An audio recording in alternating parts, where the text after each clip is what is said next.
allowing us to tap into over 3 decades of programming expertise. For the graphics processor, we decided to use a highly enhanced PC GPU, something that would be easy to develop for in the early days of the platform lifecycle, but at the same time, a GPU with remarkable long-term potential. And for system memory, I'm proud to announce that we are equipping the system with 8 gigabytes of high-speed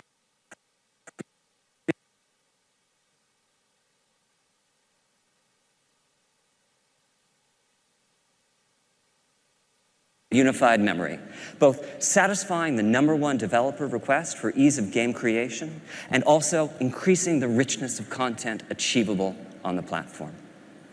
And this system memory is backed by the massive local storage that only a hard drive can provide. Overall, this architecture is designed to ensure that the very best games and the most immersive experiences will reach the player. Now, the next few demos are live, so I get the pleasure of sharing with you, for the first time, the new controller. And here it is, the DualShock 4.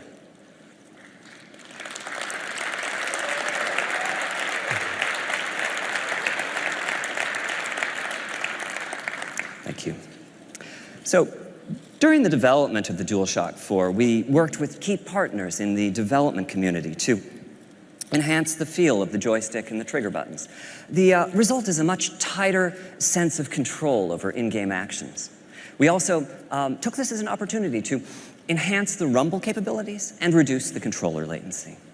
And finally, we added a few new features. A touchpad as a new form of input, a share button and a headphone jack to enhance social interactions, and a light pad as a light bar as a simpler, more friendly way to identify players. And this new controller was designed in tandem with a second peripheral, a stereo camera that can sense the depth of the environment in front of it and track the 3D position of the controller via its light bar. Now, this first live demo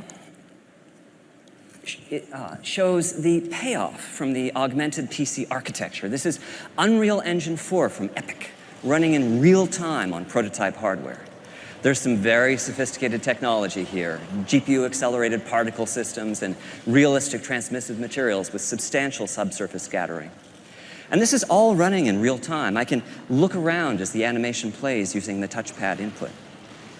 Not only do we have the power to drive this level of application, but we also have in PlayStation 4 an extraordinarily easy conversion path from the PC world.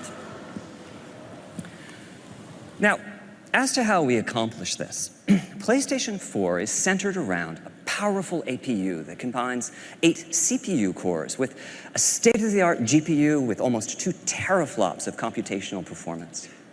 Putting CPU and GPU on the same die gives them streamlined access to a common pool of memory.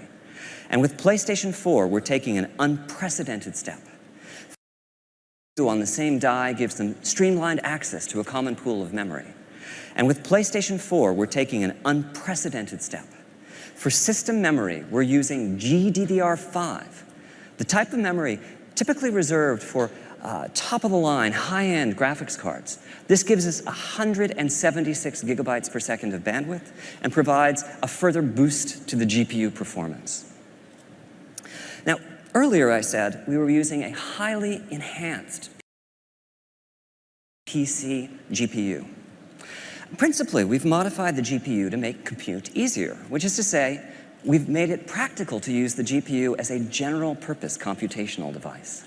This next live demo is a million-object physics simulation from Havok. This is primarily running on the GPU, not the CPU. Tasks that can fully occupy the CPU cores will be achievable using just a fraction of the PlayStation 4 GPU.